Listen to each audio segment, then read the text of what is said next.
NUK2 gre naprej.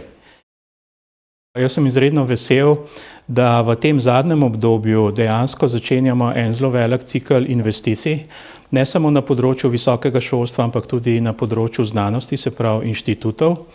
Vsi smo zelo veseli, da se je dejansko začela izgradnja nove stavbe medicinske fakultete, da se gradi nova stavba veterinarske fakultete. Temeljni kamen za veterinarsko fakulteto smo že položili, v kratkem bomo položili tudi temeljni kamen za medicinsko fakulteto. To so te prvi koraki, projekti, ki se jih jaz spomnim seveda še z Univerze v Ljubljani in sem izredno vesel, da to načrtovanje večletno, petletno se dejansko zdaj začelo izvajati. To je v bistvu nekako naznanitev tega novega obdobja. Potem imamo, če ostanemo v Ljubljani, na Univerzi v Ljubljani je pripravljena praktično gradbena dokumentacija za novo fakulteto za strojništvo in pa za fakulteto za farmacijo. Izredno veliki investiciji, ranga 100 milijonov in več.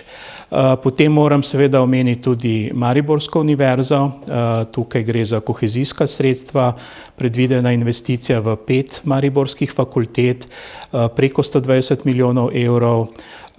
In pa seveda omeniti moram tudi še 2 zdravstveni fakulteti, in sicer v Mariboru in pa na Primorskem, ki jih bomo tudi financirali.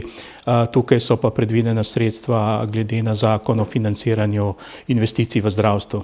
Se pravi, izredno velik cikel, govorimo o več 100 milijonih, tako da smo komaj dobro začeli. Najprej bi seveda izpostavil samo financiranje področja znanosti, raziskav, inovacij.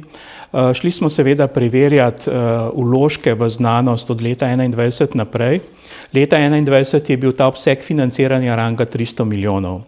V letošnjem letu bomo že presegli pol milijarde, okoli 550 milijonov. V naslednjem letu gre čez 600 milijonov. Se pravi, od leta 2021 praktično podvajamo investicijo, ne gre samo za investicije, ampak za celotno financiranje znanosti in seveda investicije so pomemben del teh dodatnih sredstev. Se pravi, gotovo je poudarek na znanju, ker vemo, da samo z več znanja bomo bolj uspešni tudi v družbi, v gospodarstvu in na ta način bomo lahko lažje dvigovali tudi dodano vrednost.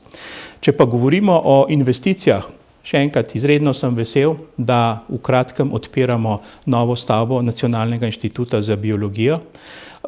Potem investirali smo tudi oziroma začeli s samo investicijo novega centra za brezogljične tehnologije.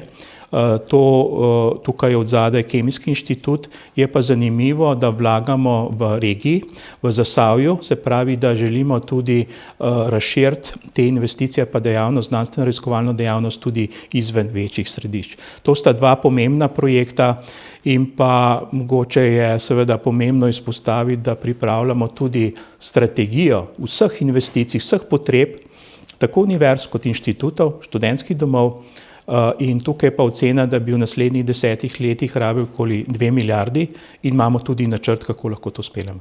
Ne glede na to, da marsikdo še danes ne more verjeti, NUK2 gre naprej. In so predvidena sredstva, dejansko zaključujemo projektno dokumentacijo, izpeljati je treba še nekaj vrtin za toplotne črpalke in pa del arheoloških raziskav je treba še opraviti.